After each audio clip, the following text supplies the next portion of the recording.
नमस्कार विद्यार्थी मित्रों, मैं प्रफुल्ल अशोक रावटाले, सहायक प्राध्यापक, जगदम्बा महाविद्यालय अचलपुर, आपको मुगल कालीन भारत का जो इतिहास है उसके बारे में जानकारी देने जा रहा हूँ।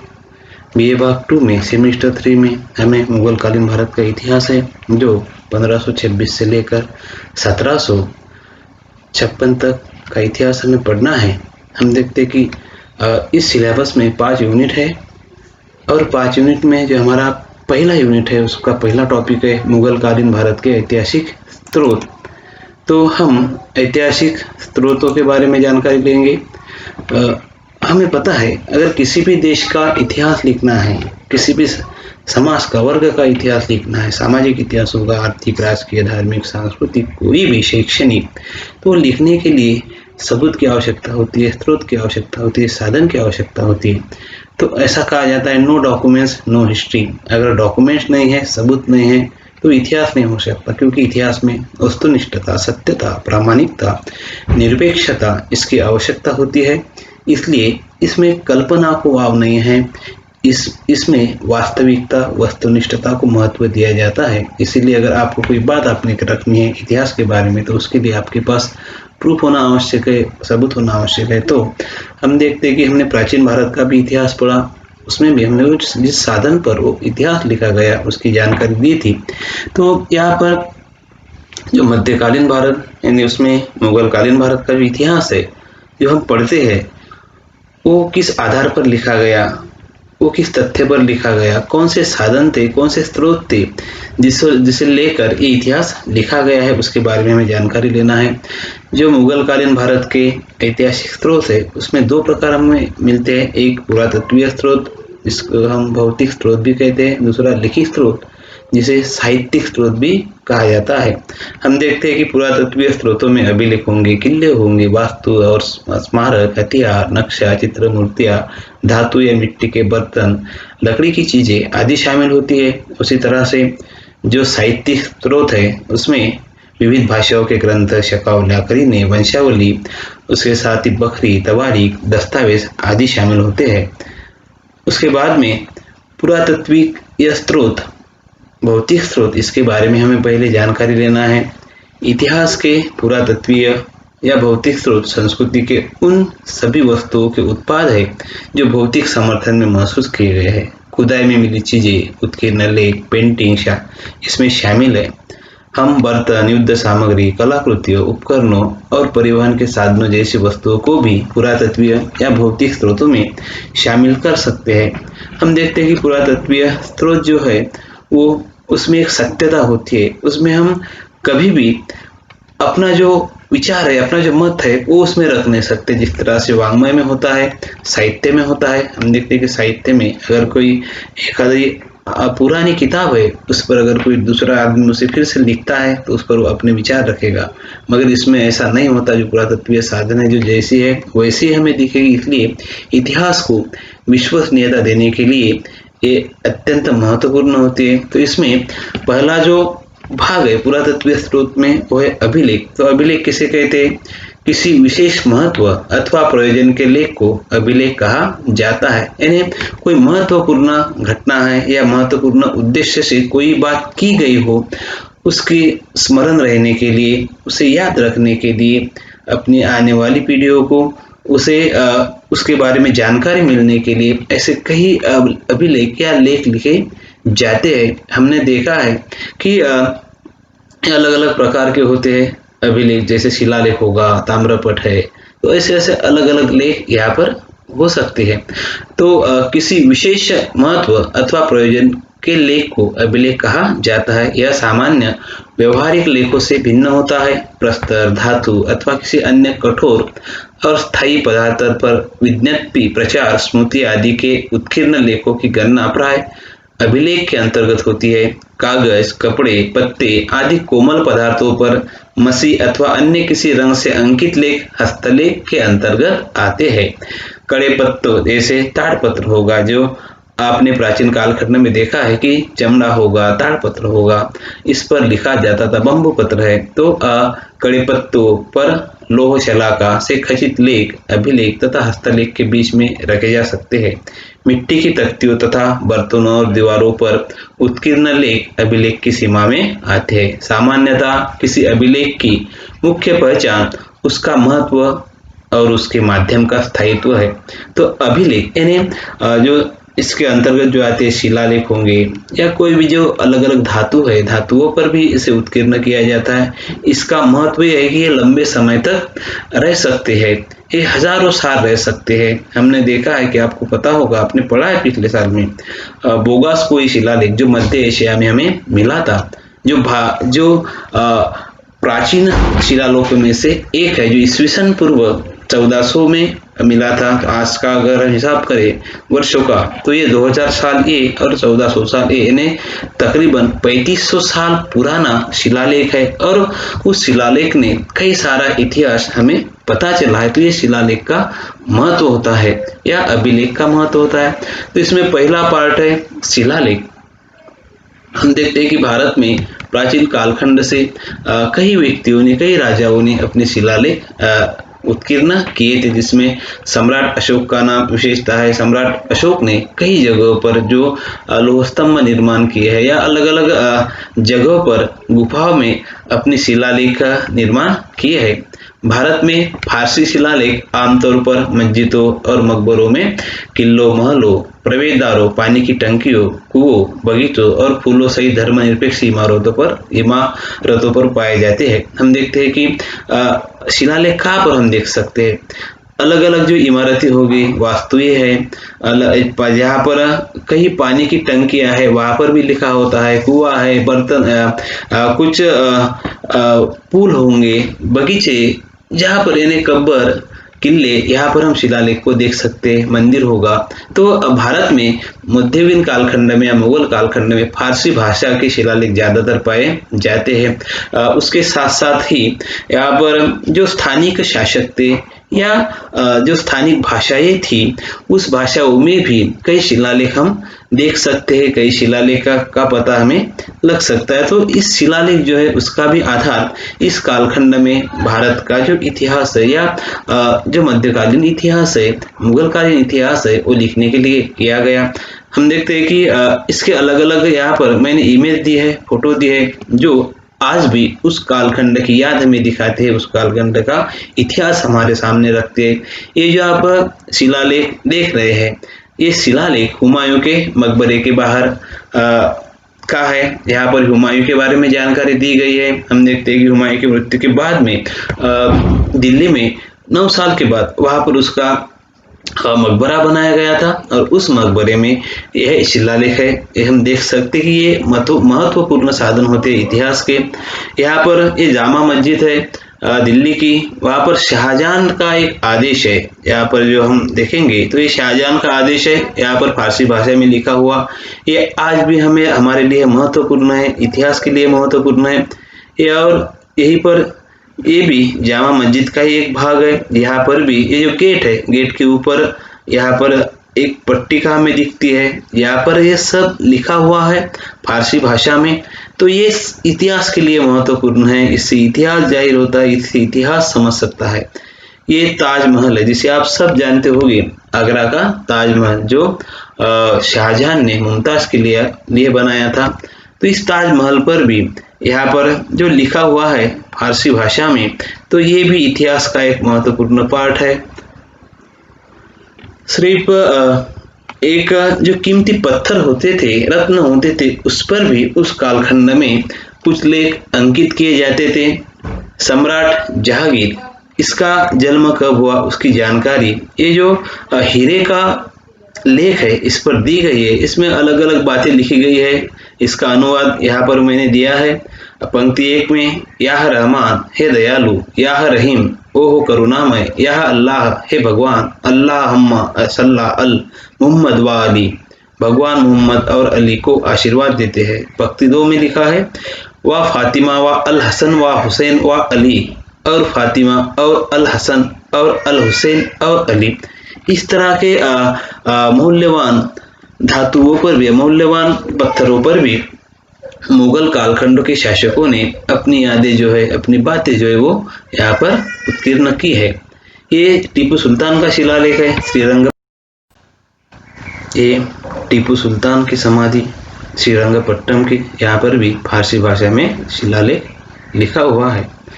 ये शिलालेख जो प्रधानमंत्री था आसफ खान मुगलों के कालखंड में, उसके द्वारा चरणबद्ध किया है। इससे भी हमें मुगलकालीन इतिहास की जानकारी मिल सकती है। ये पाकिस्तान के शहादा में अरबी शिलालेख है। वजीर खान मस्जिद लाहौर, वजीर खान मस्जिद जो है लाहौर में, वहाँ पर शिलालेख है। ये भी इतिहास के लिए महत्वपूर्ण भाग है। ये हम देखते हैं कि यहाँ पर जो एक बेशकीमती पत्थर होते थे, ये कप है। ये कप किसका है? एक है पन्ना का कप। यहाँ पर 16वीं 17वीं शताब्दी में उस पर भी लिखा गया है। ये अतिशय महत्वपूर्ण। हम देखते हैं कि इसके उसे यहाँ पर कुछ डैमेज हुआ है, मगर फिर भी जो लिखा हुआ है वो हमें अभी भी दिखता है। अगर कहीं डैमेज हुआ है तो वो उसमें फिर से हम कोई बात नहीं रख सकते, लिख सकते। उसमें अगर हमने लिखने का प्रयास किया तो जो पुराना है वो मिट जाएगा और ये जो महत्वपूर्ण पार्ट है इतिहास का वो नष्ट हो सकता है। ये पत्थर है भूमर गुरु रॉक शिलालेख। ये शिलालेख यहाँ पर जो ओहम जाति के लोग थे, ओहम जाति का राजा था, उसने मुगल सेना को परास्त किया था, पराभूत किया था, तो उस समय ये शिलालेख लिखा गया है। उसके बाद है ताम्रपट। ताम्रपट यानी जो तांबा होता है उसका जो पत्र होता किया जाता है, यानी उस पर तांबे पर लिखा जाता है, उसे ताम्रपट कहते हैं। ये देखते हैं कि प्राचीन कालखंड का है। मैंने आपको सिर्फ यहाँ पर उसकी जानकारी हो कैसा होता है ताम्रपट, इसलिए यहाँ पर ये दिया है। ये साइड में हम देखते हैं कि राजपूत यानी राणा संगा उस कालखंड का है ताम्रपट है। यहाँ पर कुछ उत्कीर्ण किया हुआ है। ये भी राजपूत या राजस्थान के इतिहास के बारे में हमें जानकारी देता है। ये पीतल पट यानी जो पीतल के पत्रे होते हैं उस पर जो लिखा जाता है उसे हम पीतल पट बोल सकते हैं। यहाँ पर जो देख रहे हैं गोलकोंडा का है, इसमें टीन वाला ये पीतल है, इसलिए थोड़ा हमें सफेद दिख रहा है। तो इस पर भी उस कालखंड के इतिहास की हमें जानकारी मिल सकती है। एक किसी के सम्मान के लिए भी ऐसे दिए जा सकते हैं। उस कालखंड में जो है ये जो ताम्रपट के बारे में और हम देखेंगे। ये जो ताम्रपट है, ये ताम्रपट क्यों दिए जाते थे? जो अलग अलग धातुएं होती थी, जिसमें धातु लेख में ताम्रपट है, लोहपट है, पीतलपट है, स्वर्णपट आते हैं। इसे इसलिए उत्कीर्ण किया जाता है, अगर किसी को दान देना है तो उस पर उसे प्रमाणित इसके माध्यम से किया जाता है, उस पर मुहर लगाई जाती है। एक महत्वपूर्ण दस्तावेज होता है। खेती के लिए, कृषि के लिए भी दिए जाते हैं। दान अगर देते हैं तब भी दिए जाते हैं। किसी का अगर सम्मान करना है तब भी ये जो ताम्रपट होते हैं, ताम्रपट दिए जाते हैं। ये ताम्रपट है। यहाँ पर ये लोहपट है। थोड़ी हमारी पीपीटी आगे चली गई थी। लोहपट हम देखते हैं कि अशोक द्वारा ये स्तंभ बनाया गया है इलाहाबाद में, जिसे हम मेरोली लोह स्तंभ भी बोलते हैं। आज भी उसे जंग नहीं चढ़ा। उस कालखंड की जो धातु कला है ये भी इससे हमें पता चलती है। इसमें जो हरिसेन था, सम्राट समुद्रगुप्त के कालखंड में हरिसेन ने यहाँ पर लेख लिखे हैं, जिससे हमें सम्राट समुद्रगुप्त की जानकारी प्राप्त होती है। यहाँ पर भी एक मुगल कालखंड में सम्राट जहांगीर द्वारा एक शिलालेख इस जगह पर निर्माण किया गया है। तो ये लोह स्तंभ होते हैं या जो लोहपट होते हैं वो भी उस कालखंड में लिखे जाते थे, प्राचीन कालखंड में लिखे जाते थे। आपको जानकारी हो इसलिए ये किस तरह के होते मैंने यहाँ पर दिखाए हैं। तो ये पीतल पट जिसके बारे में हमने अभी जानकारी ली है, ये भी है। ये पीतल की थाली है। ये पीतल और टीन का बना हुआ एक जिसे हम क्या कटोरा है, तो इस पर भी लिखा गया है। ये किसी को अगर दान दिया जाता था, किसी को अगर कुछ सम्मान किया जाता था तो उस पर अपनी यादें या एक प्रमाणित जो प्रूफ होता है वो दिया जाता था इसके माध्यम से। उसके बाद में हमारा दूसरा पार्ट है स्मारक और अवशेष। स्मारक एक ऐसी संरचना है जो या तो खास तौर पर किसी व्यक्ति या महत्वपूर्ण घटना की स्मृति में बनाई गई है, या किसी सामाजिक तबके के लिए उसके पुराने अतीत याद दिलाने के रूप में महत्वपूर्ण बन गई है। तो जो कुछ उपभोग, नाश, विश्लेषण, व्यय के उपरांत बचा अवशेष कही जाती है, टूटे हुए खंडहर या भग्नावशेष भी अवशेष कहे जाते हैं। हम देखते हैं कि स्मारक और अवशेष में क्या फर्क है। तो अवशेष कई बार ऐसा होता है, हमने देखा कि हड़प्पा संस्कृति जो नैसर्गिक आपत्ति के कारण नष्ट हो चुकी थी, उसकी खुदाई हुई, उसमें कुछ जो भाग शेष था वो हमें मिला। उसके आधार पर हमने हमारे जो अतीत है, अतीत का इतिहास हम लिख पाए, तो उसे अवशेष कहते हैं। तो जो कुछ भी बाकी है, यानी पूरी तरह से नहीं मगर कुछ तो बाकी है, कुछ शेष है, उसे हम अवशेष कहते हैं। स्मारक जो आज भी हम अच्छी तरह से उसे देख सकते हैं, जो हमारे अतीत में हुआ है, जो अतीत में इमारतें बनाई गई होंगी, कोई भी वास्तु होगी, तो जो आज हमें अच्छी तरह से दिख सकती है, उसे हम स्मारक बोल सकते हैं। उसकी जानकारी यहाँ पर हमने दी है। हम देखते हैं कि भारत में बाबर के कालखंड से मुगल कालीन इतिहास की शुरुआत होती है। बाबर ने प्रारंभ में बाबरी मस्जिद बनाई थी, कई उसने बगीचे भी बनाए थे, मगर फिर भी हुमायूं के कालखंड में भी हम देखते हैं कि हुमायूं के कालखंड में खूब ज्यादा विकास जो है स्थापत्य कला का नहीं हुआ था। उसके बाद में सूर्यवंश भारत में आया। कुछ सालों का 15 साल तक सूर्यवंश की सत्ता थी। जो शेरशाह सूर था, शेरशाह सूर एक महत्वपूर्ण शासक था जो प्रशासन के लिए भी जाना जाता है। तो सूर शाह ने यहाँ पर एक पुराना किला बनाया, कई सारी इमारतें और भी उसने बनाई थी। वो भी एक महत्वपूर्ण सबूत होते हैं इतिहास का। उसके साथ साथ हम देखते हैं कि अकबर ने इंडो फारसी संस्कृति विकसित की और मुगल वास्तुकला शैली उनके शासनकाल के दौरान लुट्टा से विकसित हुई। उनकी उपलब्धियों में आगरा का किला है, फतेहपुर सीकरी का किला है, बुलंद दरवाजा आदि शामिल है। शाहजहां के शासन कालखंड में भी इंडो फारसी जो साहित्य कला, जो स्थापत्य कला है, वो बहुत विकसित हुई थी उसके कालखंड में। लाल किला है, ताजमहल है, जामा मस्जिद है, लाहौर का शालीमार गार्डन है, वजीर खान मस्जिद आदि का निर्माण किया गया था। और उसने लाहौर के किले का भी जीर्णोद्धार किया। औरंगजेब बादशाह ने भी कई मस्जिदें बनवाई थी। उसके कालखंड में भी कई कई इमारत निर्माण की गई थी। उसके साथ में हम देखते हैं कि जहांगीर ने कश्मीर में एक निशांत नाम का गार्डन भी निर्माण किया था। ये जो स्मारक होते हैं या अवशेष होते हैं, ये भी इतिहास के लिए महत्वपूर्ण होते हैं। अगर कोई ग्रंथ में लिखा गया है कि उस कालखंड में ताजमहल था, तो उस पर हम पूरा भरोसा नहीं कर सकते, मगर हमें दिखता है कि नहीं, ताजमहल आज भी है, या ताजमहल के कुछ भाग हमें अगर दिखते हैं तो हम ये सत्य मान सकते हैं कि नहीं, जो उसमें लिखा है वो सत्य है। तो यहाँ पर मैंने कुछ फोटो दी है। ये आगरे का किला है जो बादशाह अकबर द्वारा निर्माण किया गया था, यानी ये पहले ही निर्माण था मगर उसे अच्छा रूप देने का काम, ऐसा कह सकते किसी पुनर्निर्माण यानी अच्छी तरह से उसे बनाने का काम बादशाह अकबर ने किया था।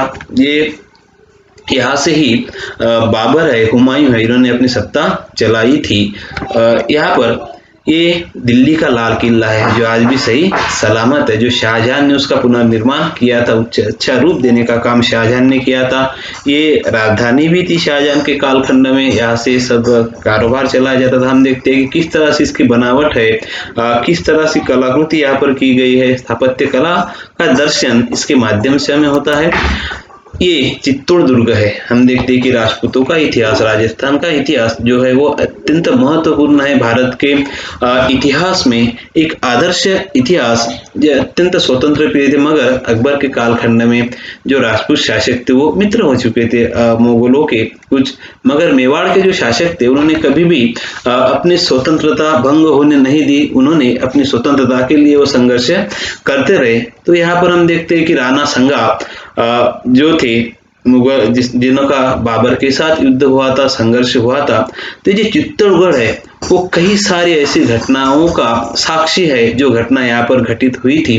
तो हम देखते हैं कि चित्तौड़गढ़ कभी अकबर ने भी विजिट किया था, तो उदय सिंह के कालखंड में।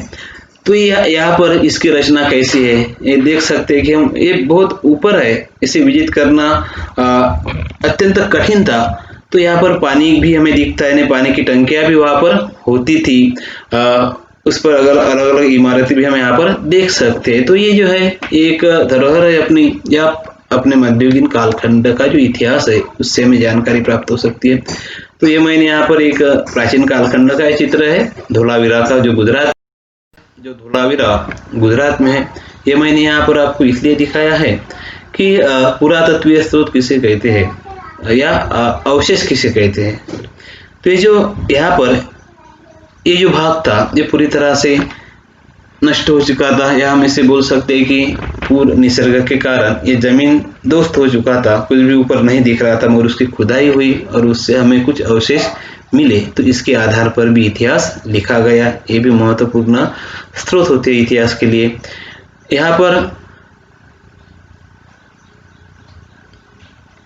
ये जो है राजवाड़ा, हम देखते हैं कि जो वास्तु है उसमें राजवाड़े भी आते हैं। ये इंदौर का राजवाड़ा है, होलकर द्वारा ये निर्माण किया गया था। अत्यंत सुंदर है। जो सरदार होते थे वो सरदार जहाँ रहते थे वहाँ महल बनाते थे, राजवाड़े बनाते थे, वो भी इतिहास के लिए महत्वपूर्ण है। मकबरे, हम देखते हैं कि जो मुगल बादशाह थे या मुगल कालखंड में कई सुंदर मकबरों का निर्माण किया गया है। ये जो मकबरा आप दिख रहे हैं, ये मकबरा अकबर के कालखंड में बनाया गया। बादशाह हुमायूं का यह मकबरा है। पहले बादशाह हुमायूं को काबुल में दफनाया गया था, बाद में उसके जो अवशेष थे ये दिल्ली में लाए गए और यहाँ पर ये मकबरा बनाया गया है। बेहद सुंदर मकबरा है। हम देखते हैं कि यहाँ पर किस तरह से उसकी रचना है। यहाँ पर एक ये जो पानी की टंकी दिख रही है, ये यहाँ पर कारंजा भी है, जो फव्वारे जिससे निकलते थे। उसका सुंदर जो रचना है, सुंदर बांधकाम है, यहाँ पर देख सकते हैं। ये जो मकबरा है ये अकबर का मकबरा है। बादशाह अकबर सिकंदराबाद में निर्माण किया गया था। ये भी यहाँ पर भी जो मैंने आपको पहले शिलालेख बताए थे, यहाँ पर भी वो देखने को आपको मिल सकते हैं। कई मकबरों पर उनकी जानकारी देने के लिए वो शिलालेख लिखे जाते हैं। तो यहाँ पर भी आप उसे भी देख सकते हैं और किस तरह की रचना है इसकी, ये भी आप देख सकते हैं। तो ये भी इतिहास के लिए महत्वपूर्ण एक पार्ट होते हैं, महत्वपूर्ण हिस्सा होते हैं इतिहास का। ये ताजमहल है, जिसे आप सभी जानते हैं कि अंजुमन बानो बेगम यानी शाहजहां की जो पत्नी थी, बीबी थी, अंजुमन बानो बेगम, जिसे अक्सर मुमताज बेगम के नाम से जाना जाता है। तो उसकी याद में, उसकी मृत्यु के बाद में यहाँ पर ताजमहल बनाया गया था। मैं एक बात आपको ये बता दूं कि अंजुमन बानो बेगम की मृत्यु जो है वो बुरहानपुर में हुई थी, मगर कुछ सालों बाद आगरा में उसके जो अवशेष बचे थे या उसका जो देह है वहां पर आगरा में उसे ले गए थे और वहां पर एक ताजमहल है, सुंदर ताजमहल जो संगमरमरी दगड़ में या पत्थर में बनाया हुआ है। इसे आप देख सकते हैं कि यहाँ की रचना आप देख सकते हैं किस तरह से यहाँ पर ये मीनार है, ये सब इसकी सुंदरता आप देख सकते हैं। तो आज भी ये साक्ष्य उस इतिहास की, उस स्थापत्य कला की जो मुगल कालखंड में विकसित हुई थी। ये महाराष्ट्र में है, औरंगाबाद में ये मकबरा आपको दिख सकता है, जो मुगल बादशाह औरंगजेब के जो पुत्र थे आजम शाह, उन्होंने अपनी माँ दिलरास बानो बेगम की याद में बनवाया था। ये ताजमहल की प्रतिकृति है ऐसा माना जाता है। आप देख सकते हैं कि ऐसा ही आपको दिखेगा, मगर यहाँ पर पूरी तरह से संगमरमरी पत्थर का उपयोग किया गया है। यहाँ पर ऐसा नहीं है संगमरमरी पत्थर का उपयोग है, मगर पूरी तरह से उस तरह का बनाया नहीं गया। मगर फिर भी ये भी एक बेहद सुंदर है। दक्षिण भारत में जो मुगल सत्ता निर्माण हुई थी उसकी यादें यहाँ पर हम देख सकते हैं। ये दरगाह है। हम देखते हैं कि कई सारे ऐसे सूफी संत थे या कोई संत थे, उसकी दरगाह, उनका समाधि वहां पर निर्माण की जाती थी। ये फतेहपुर सीकरी में अकबर ने सलीम चिश्ती की समाधि निर्माण की थी। अकबर सलीम चिश्ती को मानते थे, उनका सम्मान करते थे। उनके सम्मान के रूप में यहाँ पर जो वास्तु है, बेहद सुंदर वास्तु यहाँ पर बनाई गई है। ये हम देखते हैं कि कभी कभी क्या होता था कि कोई अगर विजय प्राप्त हुई है, कोई ऐसा विशेष कार्य किया गया है, तो उसके याद में भी कोई स्मारक बनाए जाते थे। ये बुलंद दरवाजा है जिसका निर्माण बादशाह अकबर ने किया था। गुजरात विजय अकबर ने की थी। उसके बाद में उसकी याद में यहाँ पर एक बुलंद दरवाजा निर्माण किया गया है 1573 में। ये भी एक सुंदर इमारत है, लाल पत्थर का यहाँ पर उपयोग किया गया है। इसके बाद में वीरगढ़, हम देखते हैं कि जय स्तंभ भी हम उसे बोल सकते हैं, विजय स्तंभ भी हम बोल सकते हैं। कोई अगर विजय प्राप्त हुई है तो विजय स्तंभ वहां पर निर्माण किया जाता था। ये राजा कुंभ है, जो राजपूत राजा थे मेवाड़ के, चित्तौड़गढ़ के। तो उन्होंने मालवा और गुजरात की सेनाओं पर विजय के पित्यर्थ स्मारक निर्माण किया था। ये मुगल कालखंड के पहले का है, मगर आपको जानकारी हो, आज भी आप देख सकते हैं कि जब भारत में अंग्रेजों के विरुद्ध भारतीय लोगों ने संघर्ष दिया था, जहां जहां पर उन लोगों ने संघर्ष दिया था, कई जगहों पर आज भी आपको जय स्तंभ के नाम से ऐसे स्तंभ देखने को मिलते हैं। ये वीरगढ़ है, ऐसा पत्थर है, अगर कोई पराक्रमी व्यक्ति हो, उसकी मृत्यु हो गई हो, तो उसके याद में जो हमारे लोग थे या हमारे पूर्वज थे, वो इस तरह का एक पत्थर निर्माण करते थे और उसे रखते थे। तो कई जगह पर आप इन्हें देख सकते हैं। ये भी इतिहास का एक महत्वपूर्ण हिस्सा है। उसके बाद में महत्वपूर्ण पार्ट होता है मुद्रा। मुद्रा यानी सिक्के, कॉइन। एक मुद्रा जो चलन के लिए जिसका उपयोग किया जाता है, और दूसरी राज मुद्रा होती है, जिसे कोई जो कागज होगा या कोई फरमान है उसे प्रमाणित करने के लिए उसका उपयोग किया जाता था। तो मुगल शासकों के कालखंड में सोने, चांदी, तांबे आदि धातु के मुद्रा या सिक्के निर्माण किए जाते थे। जिस जगह ये सिक्के निर्माण होते थे उस जगह टकसाल कहा जाता था। भारत के कई भागों में दिल्ली, आगरा, लाहौर, अहमदाबाद, सूरत, इलाहाबाद, जागीरनगर, अकबरनगर, यहाँ पर भी टकसाल है। जो टकसाल का कारभार देखता था उस अधिकारी को दरोगा के नाम से जाना जाता है। हमारा जो अचलपुर है, मैं अचलपुर में हूँ। अचलपुर में भी मुगल कालखंड की टकसाल थी, यहाँ पर भी कुछ सिक्के निर्माण किए जाते थे। इस कालखंड में जो मुद्रा प्रणाली है या मुद्रा का जो विकास हुआ था उसके बारे में हम जानकारी लेंगे।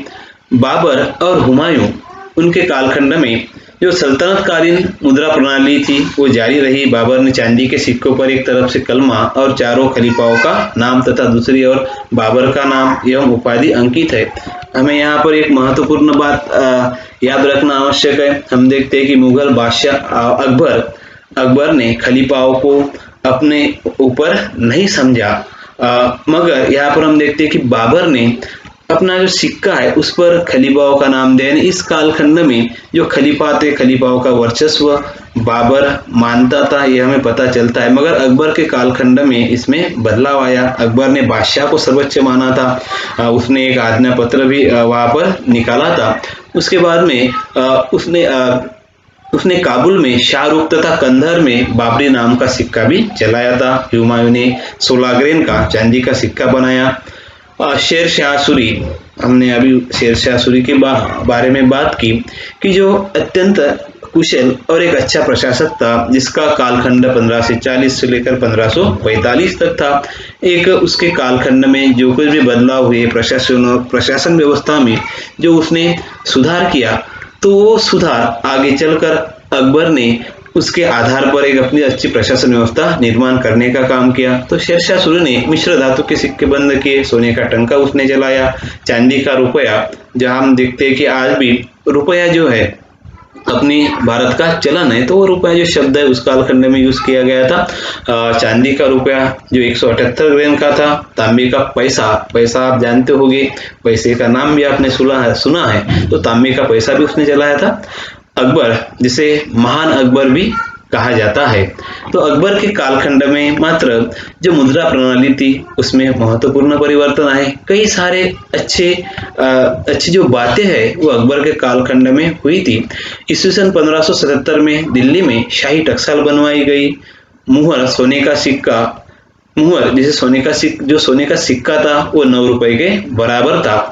उसके बाद में सोने का एक सिक्का और भी था, शहंशाह, जो 101 तोले का था। सबसे बड़ा ये सिक्का था, इसका ज्यादातर उपयोग बड़े व्यवहारों में किया जाता था।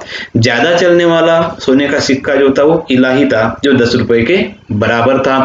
उसके बाद में चांदी का सिक्का भी था जिसे जलाली कहा जाता था। तांबे का सिक्का था जो जिसे दाम कहा जाता था। रुपया जो है उसका 40वां हिस्सा था दाम।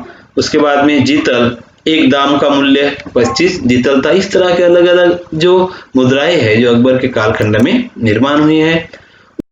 शासक बना तथा जहांगीर, जिसका कालखंड 1605 से लेकर 1627 तक था।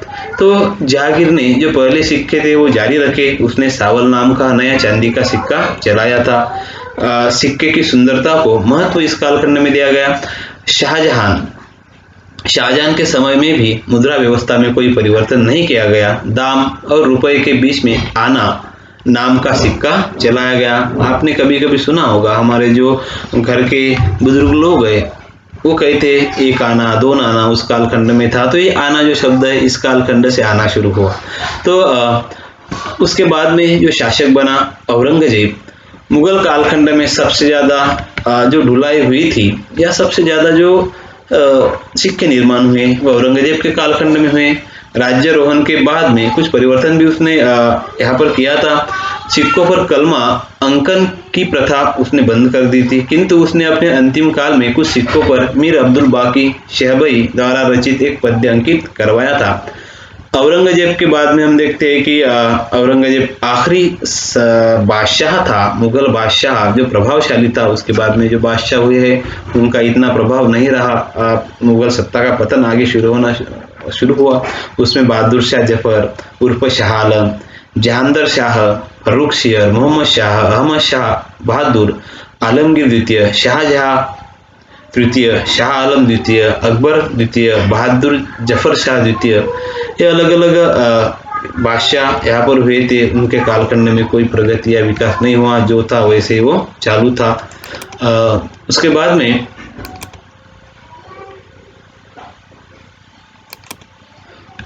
मैंने यहाँ पर कुछ फोटो दिए हैं जो मुगल कालखंड के जो सिक्के थे, जो मुद्रा थे वो कैसी थी वो आप देख सकते हैं। उस पर किस तरह से कुछ बात लिखी गई है, कुछ चित्र उत्कीर्ण किए गए हैं। ये जो मुद्रा है ये मोहर है जो सोने की है। अकबर के बारे में जानकारी देती है, अकबर के कालखंड में निर्माण हुई है।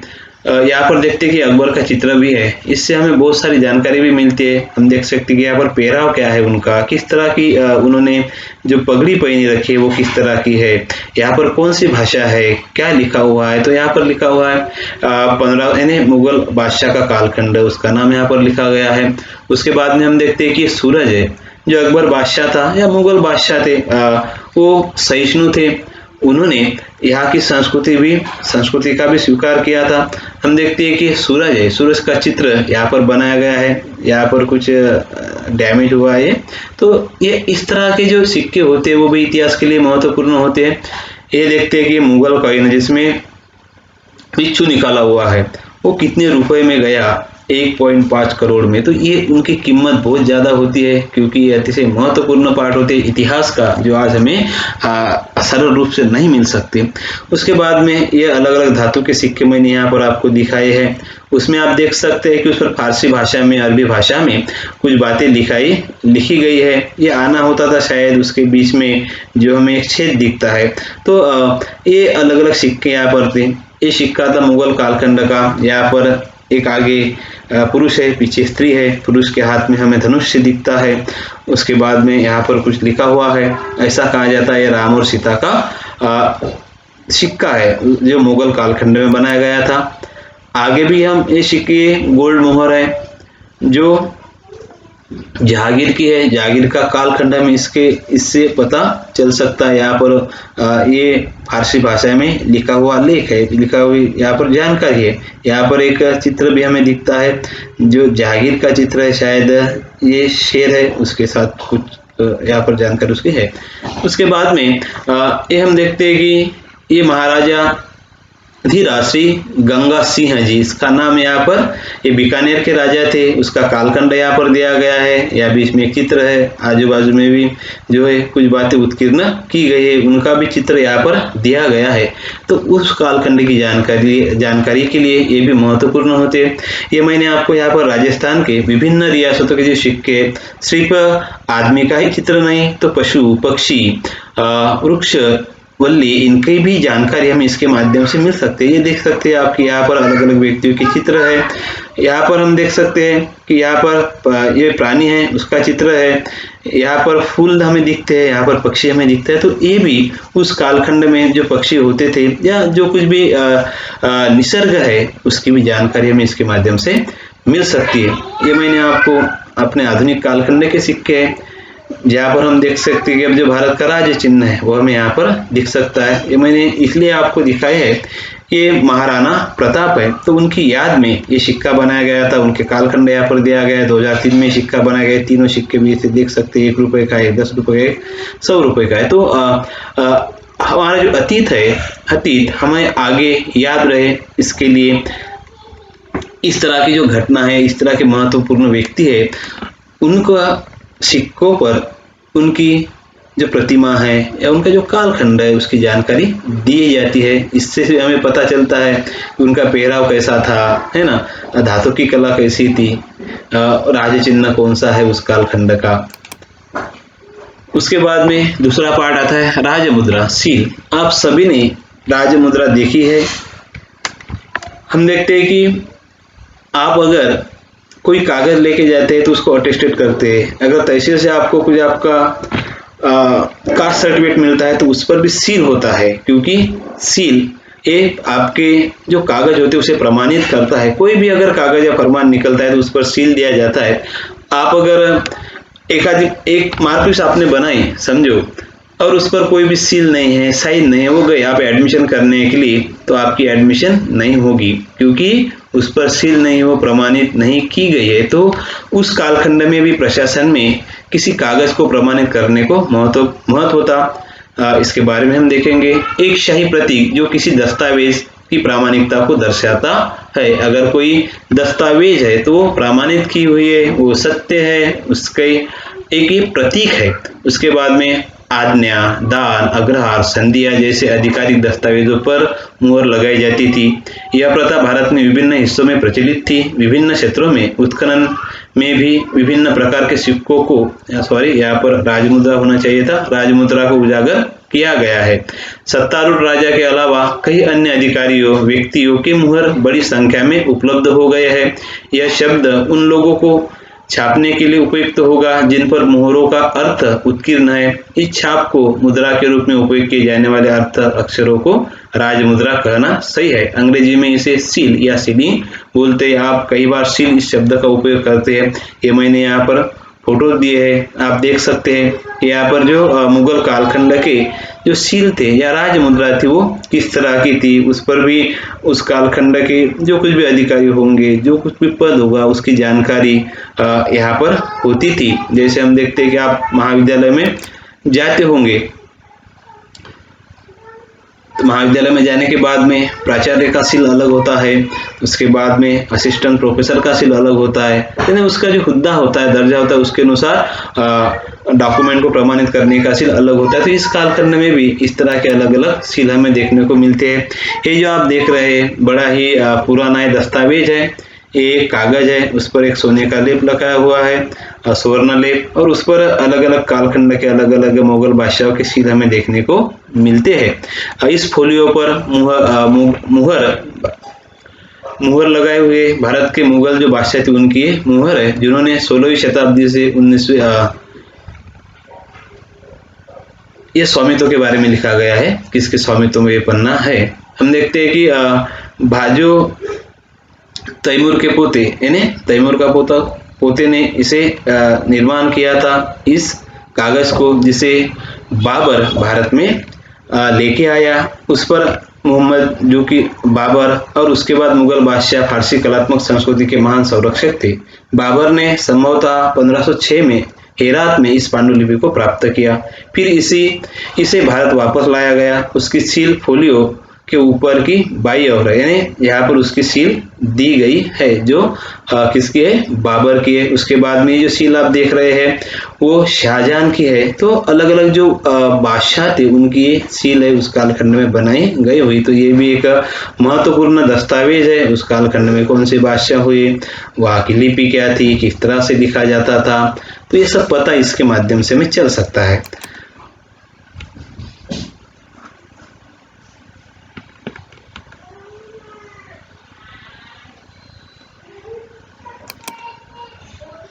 ये जो सिक्का है यहाँ पर जो अलग अलग ये राउंड दिख रहे हैं, यहाँ पर जो भारत के मुगल सम्राट थे उनकी वंशावली है, उनके कौन,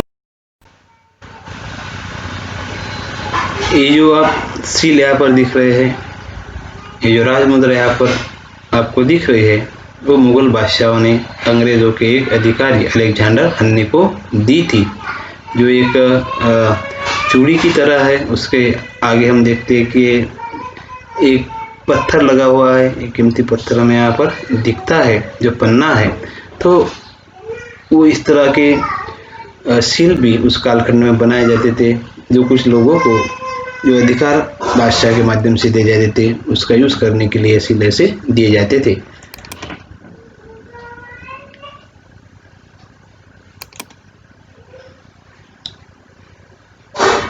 तो ये भी एक सील है उस कालखंड का, ये राज मुद्रा है।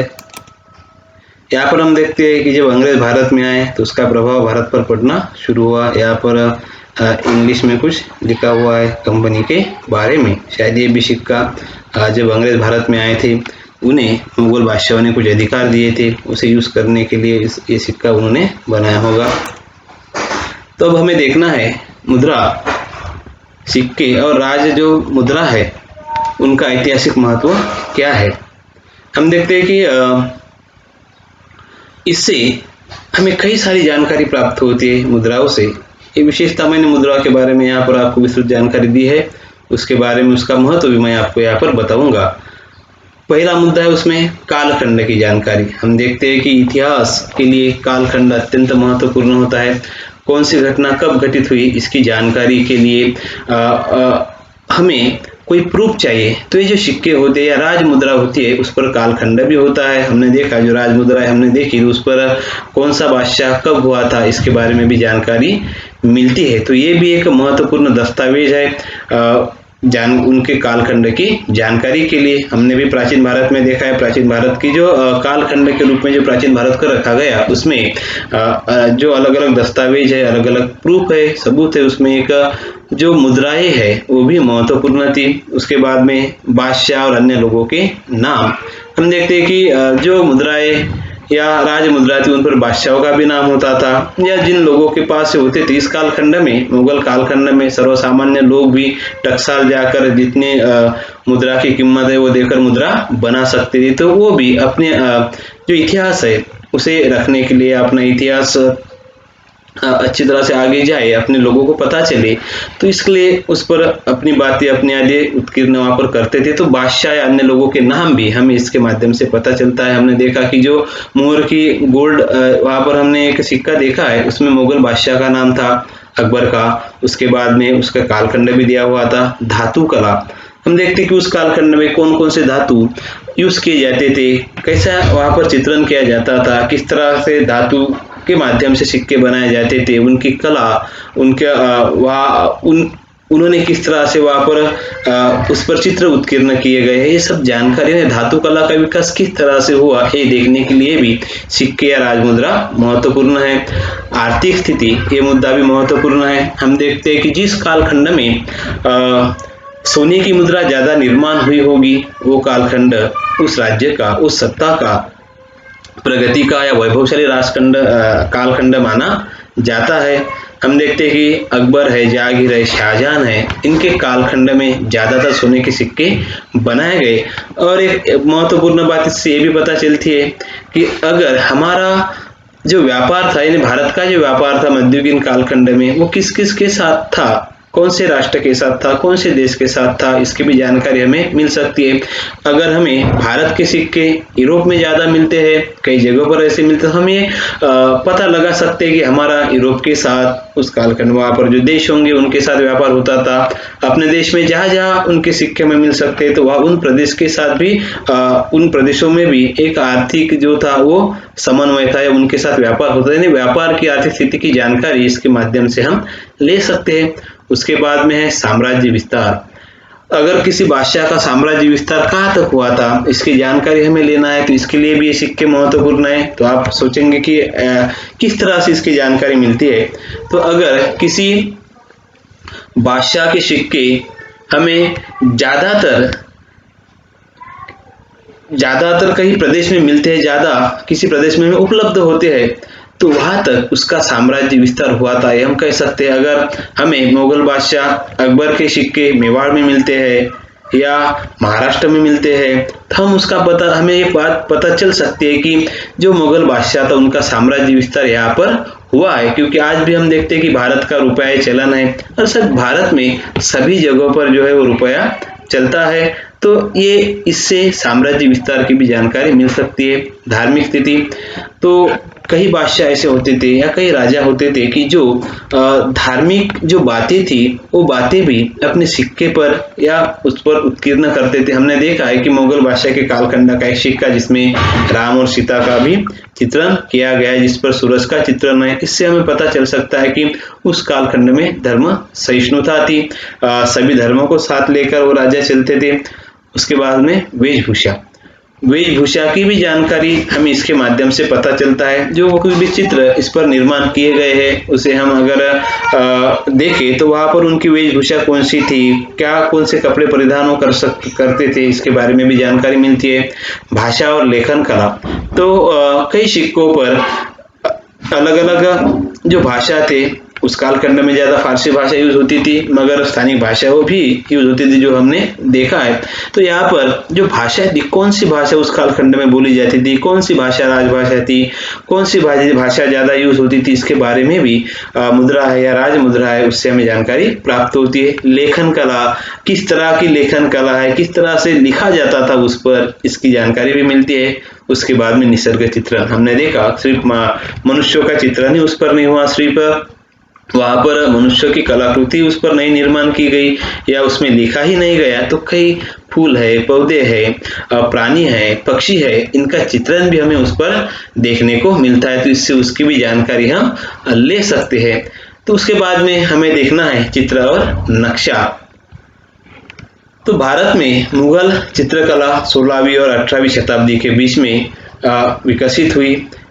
यह वह समय था जब मुगलों ने भारत के बड़े हिस्से पर शासन किया था। मुगल चित्रकला का विकास सम्राट अकबर, जहांगीर और शाहजहां के शासनकाल में हुआ।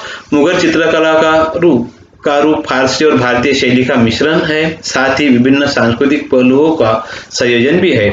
भारत की मुगल चित्रकला हुमायूं के शासनकाल के दौरान विकसित हुई। जब वह अपने निर्वासन से भारत लौटा तो वह अपने साथ 2 फारसी महान कलाकारों अब्दुल समद और मीर सैयद को लाया।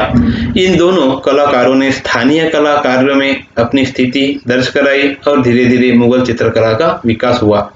अकबर के समय के प्रमुख चित्रकार थे मीर सैयद अली, दसवंत, बसावन, ख्वाजा, अब्दुल समद, मुकुंद आदि। आईने अकबरी में कुल 17 चित्रकारों का उल्लेख है। अकबर के समय के प्रमुख चित्रकार मीर सैयद अली, दस्तवंत, बसावन, ख्वाजा, अब्दुल समद, मुकुंद आदि थे। जहांगीर के समय के प्रमुख चित्रकारों में फारूक बेग, दौलत मनोहर, बिशनदास, मंसूर एवं अब्दुल हसन थे। फारूक बेग ने बीजापुर के शासक सुल्तान आदिल शाह का चित्र बनाया था, हमने देखा। आगे हमें चित्र भी देखने। शाहजहां के समय में आकृति चित्रण और रंग सामंजस्य में कमी आ गई थी। उसके काल में रेखांकन और बॉर्डर बनाने की उन्नति हुई। शाहजहां को दैवी प्रतीकों वाली अपनी तस्वीर बनाने का शौक था, जैसे उसके सिर के पीछे रोशनी का गोला। प्रमुख चित्रकार उस कालखंड में थे अनूप, मीर हासिम, मोहम्मद फकीरुल्लाह, हुनर मोहम्मद नादिर, चिंतामणि। शाहजहां का एक विख्यात चित्र भारतीय संग्रहालय में उपलब्ध है, जिसमें शाहजहां को सूफी नृत्य करते हुए दिखाया गया है। तो ये जो चित्र है उसके बारे में हम देखेंगे, उससे भी हमें इतिहास की जानकारी मिलती है।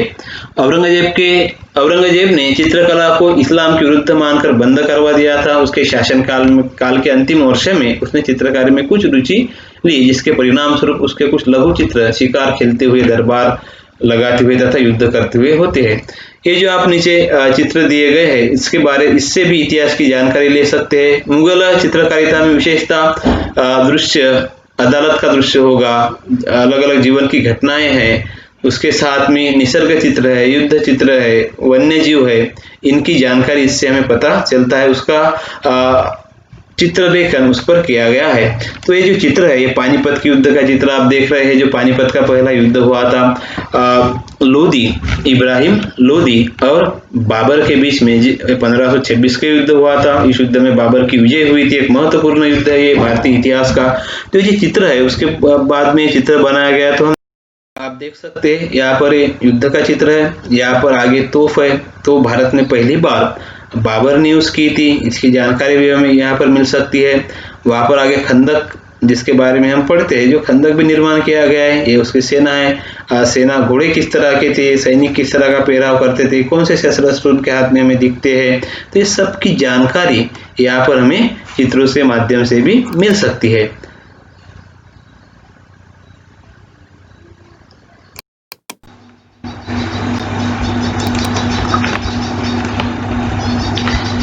कि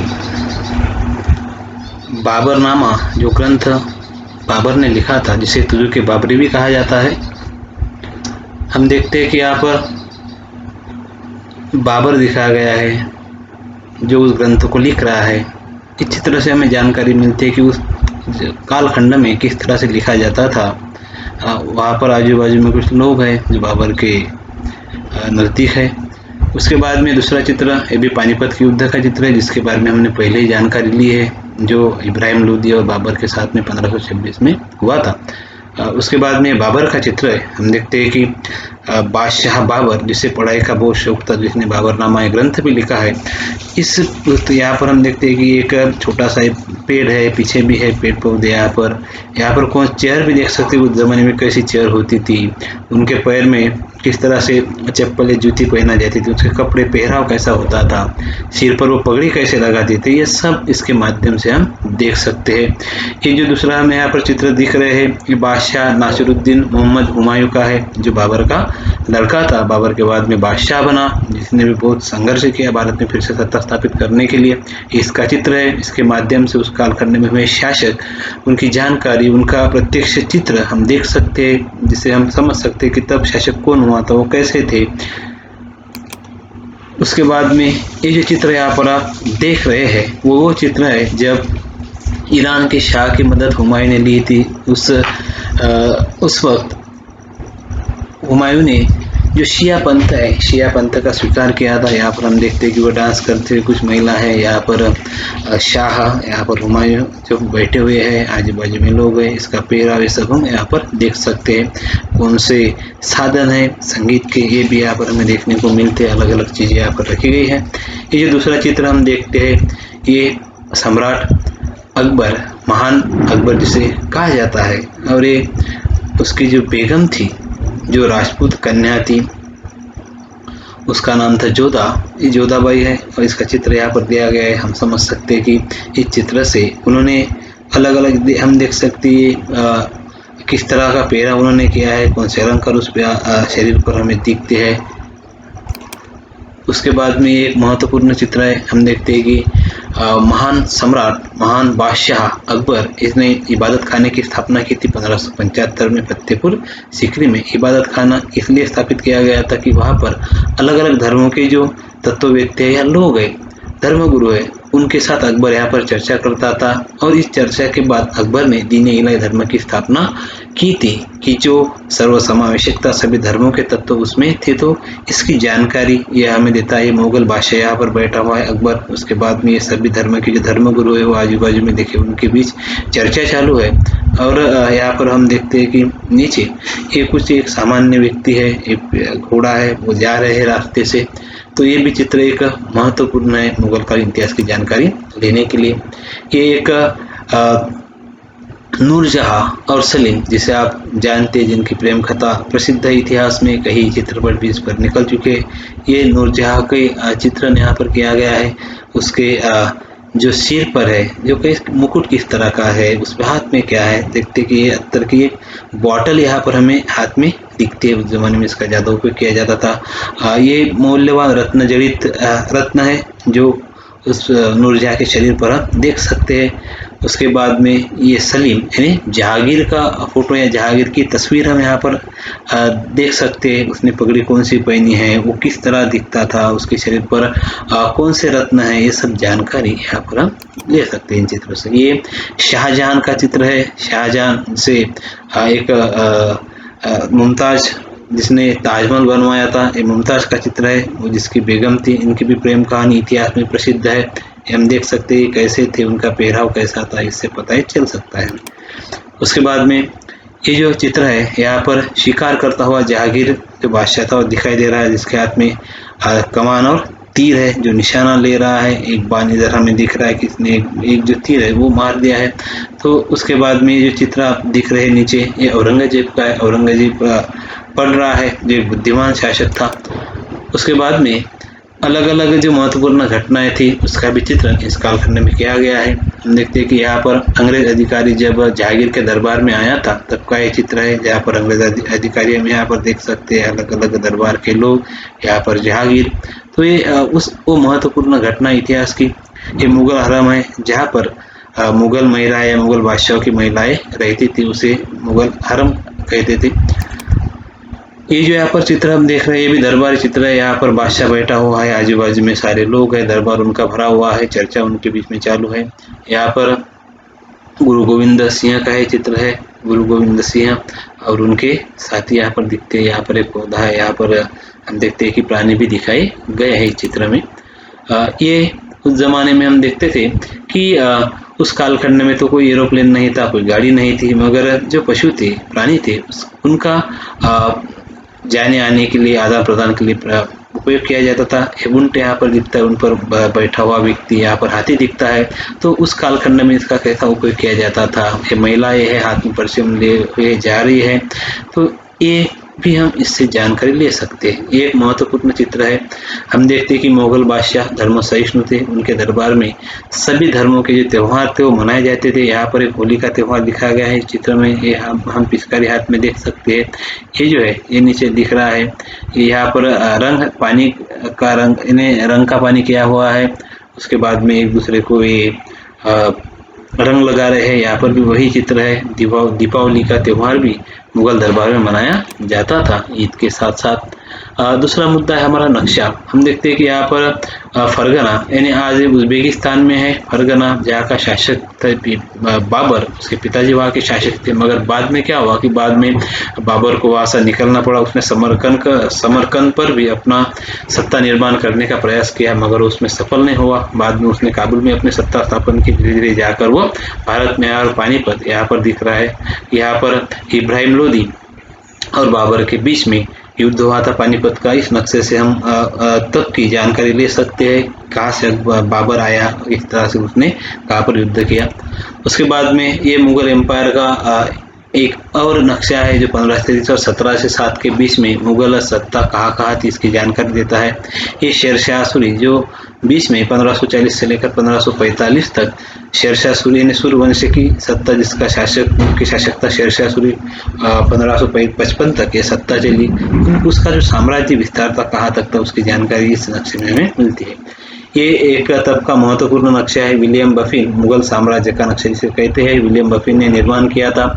जब ईस्ट इंडिया कंपनी की स्थापना हुई उसके बाद ईस्ट इंडिया कंपनी ने भारत की जानकारी लेना शुरू किया और भारत के जो नक्शा है, भौगोलिक रचना है, उसकी जानकारी उन्हें चाहिए थी। तो उन्होंने जो थॉमस रो है, जो जहांगीर के दरबार में आया था, उसे भेजा था। जहाँ थॉमस रो ने भारत के अलग अलग शहरों की जानकारी, सीमाओं की जानकारी ली और उसके माध्यम से नक्शा बाद में बनाया गया था। ये नक्शा देखते हैं कश्मीर का नक्शा है, जो फ्रेंच प्रवासी था बर्नियर, जब वो शाही लोगों के साथ कश्मीर में गया था तब वहाँ पर उसने जो देखा उसका एक नक्शा उन्होंने बनाया था।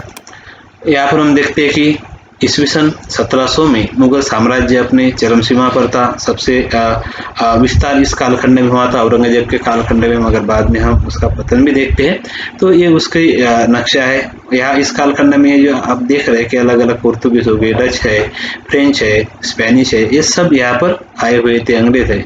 यहाँ पर मराठा सत्ता भी थी उस कालखंड में। यानी 1700 में स्वतंत्र युद्ध मराठाओं का चालू था। उसके बाद में शस्त्रास्त्र।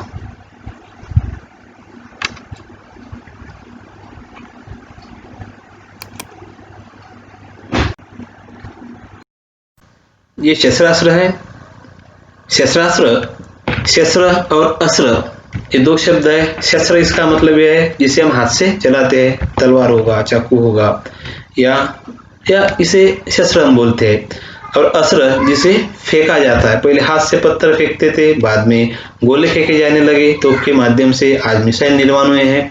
तो इसकी जानकारी भी हमें लेनी है, इससे भी इतिहास का पता हमें चलता है। बाबर, अकबर, औरंगजेब और टीपू सुल्तान के शासनकाल के दौरान मुगल हथियार काफी विकसित हुए। टीपू सुल्तान का बाद में का कालखंड है, मगर फिर भी तब भी मुगलों की सत्ता भारत में थी। सदियों के दौरान अपनी विजय के दौरान मुगल साम्राज्य की सेना ने तलवार, धनुष्य और तीर, घोड़े, ऊंट, हाथी, दुनिया के कुछ सबसे बड़े तोपों, कस्तूरी और फ्लिंटलॉक, ब्लूबस सहित हथियारों का इस्तेमाल किया। अधिकांश अश्वारोही मुख्य रूप से लघु हथियारों पर निर्भर थे, जो लगभग चौथा युद्ध के लिए थे। उन्हें 5 श्रेणियों में वर्गीकृत किया गया है: तलवारें और ढाले, गदाएं, लड़ाई कुल्हाड़ी, भाले और खंजर। लंबी दूरी के हमलों के लिए इस्तेमाल किए जाने वाले हथियार धनुष्य और तीर, मैचलॉक, बंदूकें, तूफानक और पिस्तौल थे। तोपों का उपयोग तोपखाने द्वारा भी किया जाता था। एक भी आदमी ने एक समय में इन सभी हथियारों का उपयोग नहीं किया। एक आदमी ने जो ये सभी हथियार है वो एक साथ नहीं चलाता था, अलग अलग व्यक्ति उसे चलाते थे। इस कालखंड में हम देखते हैं कि ये नीचे आपको मैंने जो शस्त्रास्त्र थे उसके चित्र दिए हैं। ढाल है, वो ढाल किससे बनी है? वो सोना, रेशम, चमड़ा इससे बनी हुई है ढाल है, जिसका उपयोग इन्हें सेल्फ संरक्षण के लिए, सुरक्षा के लिए किया जाता था। जो ओंटारियो संग्रहालय में अभी ये जो दूसरा चित्र आप यहाँ पर दिख रहे हैं, ये अबुल फजल का उस कालखंड में लिखा गया आईन अकबरी जो ग्रंथ था, उसमें उसने उस कालखंड में जिस शस्त्रास्त्र के उपयोग होता था उसकी जानकारी यहाँ पर दी है। मैंने यहाँ पर पंक्ति 1, पंक्ति 2, पंक्ति 3, पंक्ति 4 में जो उसके नाम है उसके नाम दिए है। जैसे पंक्ति 1 में एक हथियार है, उसके बाद में जिसे हम खंजर भी बोलते हैं, उसके बाद में झांबी, यानी अलग अलग नाम यहाँ पर दिए गए हैं, जिसे आप देख सकते हैं इन शस्त्रास्त्रों को। यहाँ पर ये चिलखत है, ये गले को लगाई जाने वाली एक सुरक्षा कवच होता है। ये भी एक अलग प्रकार की ढाल थी। ये धनुष्य बाण है, इसे आप देख सकते हैं, इससे जानकारी, ढाल है, इससे जानकारी ले सकते हैं कि उस कालखंड में कौन कौन से शस्त्र थे, कौन कौन से सुरक्षा के लिए वस्त्र भी उपयोग किए जाते थे। ये जो चित्र आप देख रहे हैं, ये जुल्फिकार एक मुगल कालीन एक तलवार है। इसे आप देखते हैं कि जो बदक होता है उसकी जो सिर होता है उस तरह का ये तलवार निर्माण की गई है। ये लंदन के संग्रहालय में तलवार और खुरपियां है जो अलग अलग प्रकार की उस कालखंड में यूज की जाती थी। ये गदा जिसे आपने देखा है अलग अलग धातुओं से यहाँ पर निर्माण किया गया था। ये भी अलग अलग शस्त्र है जो आप देख रहे हैं, जिसमें पहला ये जो आपको दिखता है उसका नाम है ड्रैगन क्रेच, फकीर की बैसाखी जिसे बोलते हैं। ये दूसरा जो शस्त्र आप दिख रहे हैं उसे युद्ध की कुल्हाड़ी भी कहा जाता है, टेबर भी कहा जाता है। ये तीसरा जो शस्त्र यहाँ पर आप देख रहे हैं 8 ब्लेड वाली फ्लैग्ड गदा जिसे कहते हैं। उसके बाद में जो चौथा यहाँ पर चित्र है तबर या युद्ध की कुल्हाड़ी जिसे युद्ध में यूज किया जाता था।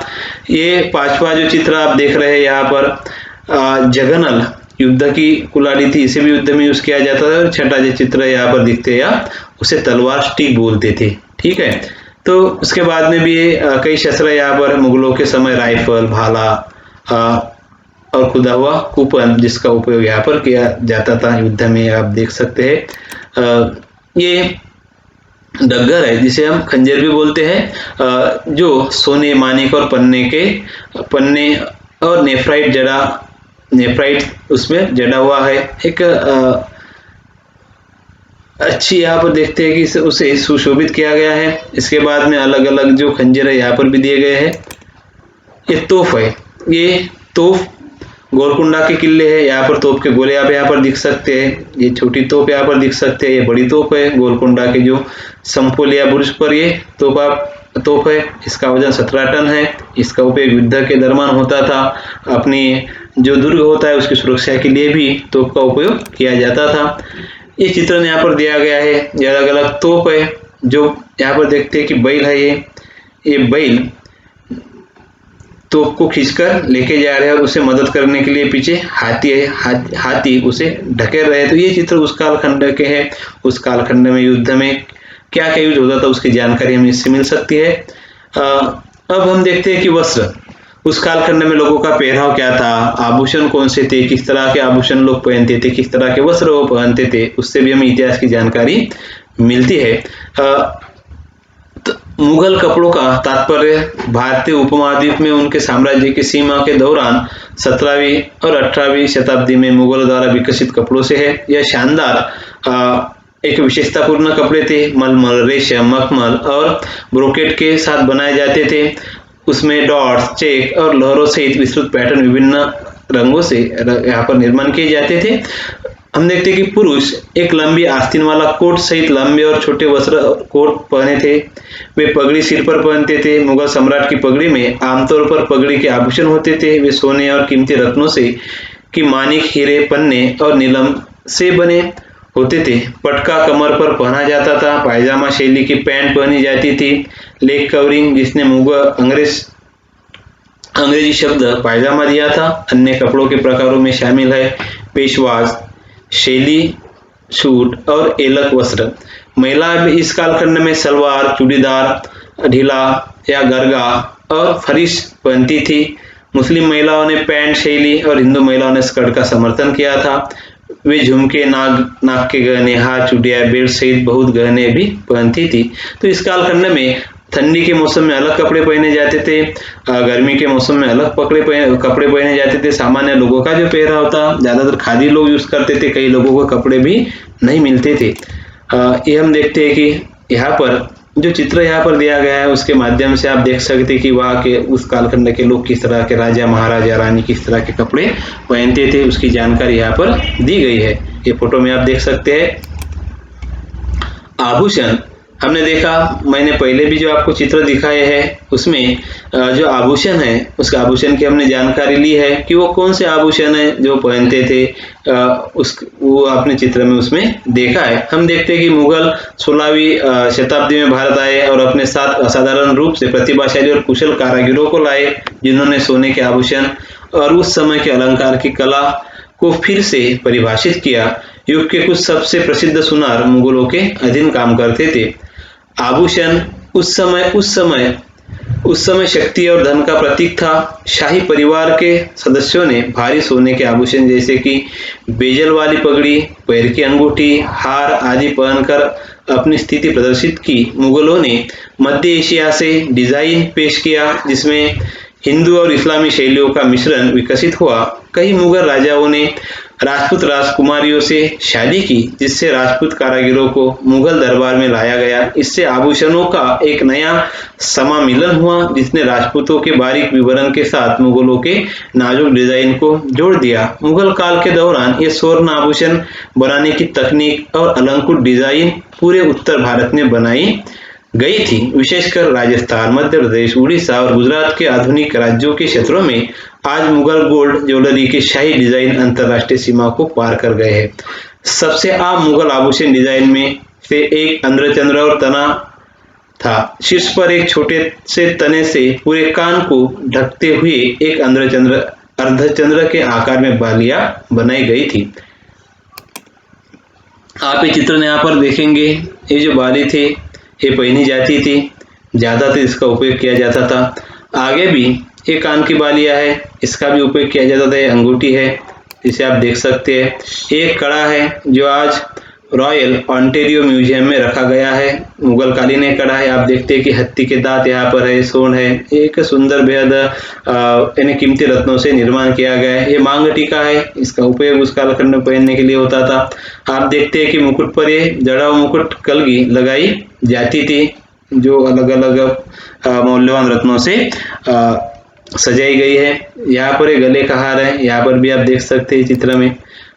ये भी एक कड़ा है उस कालखंड में, जो सफेद मोती और रंगीन इनेमल के कॉम्बिनेशन के खूबसूरत सोने का कड़ा यहाँ पर निर्माण किया गया है। ये हाथों पर या हथेली पर जो लगाया जाता था, सफेद नीलम और रूबी से जड़ा हुआ हथफुल है। ये गले का हार है, जिसमें हम देखते हैं कि कीमती रत्न यहाँ पर। ये तलवार को भी सजाया जाता था, तलवार है कोई ऐसी चीजें, उन्हें भी इन रत्नों से उस कालखंड में सजाया जाता था। ये देख सकते हैं आप, ये फ्रेम है, पूरी तरह सोने की फ्रेम है। इसमें नूरजहां का जो एक चित्रण है, उसमें नूरजहां का चित्र लगाया गया है। यहाँ पर हम देखते हैं कान की बाली है, ये रिंग है जिस पर एक पक्षी आपको दिखता है, जो रूबी, पन्ना और सोने से जड़ा हुआ है। यहाँ पर भी एक रिंग आपको ये यहाँ पर दिखती है, शायद चूड़ी होगी। तो इस तरह से हमने जो अलग अलग पुरातत्वीय या भौतिक साधन है मुगल कालखंड की, उसकी जानकारी ली है। उसके साथ ही यहाँ पर मिट्टी के बर्तन हो गए, अलग अलग धातु के बर्तन है, मूर्तियां है, काष्ठ से बनी चीजें है, इनके माध्यम से भी हम मुगल कालीन जो भौतिक साधन है उसकी जानकारी ले सकते हैं।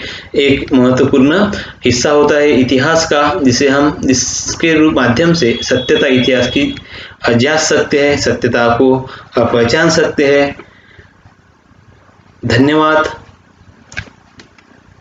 मुझे विश्वास है कि आपको जो मैंने जानकारी दी है वो जानकारी पसंद आएगी।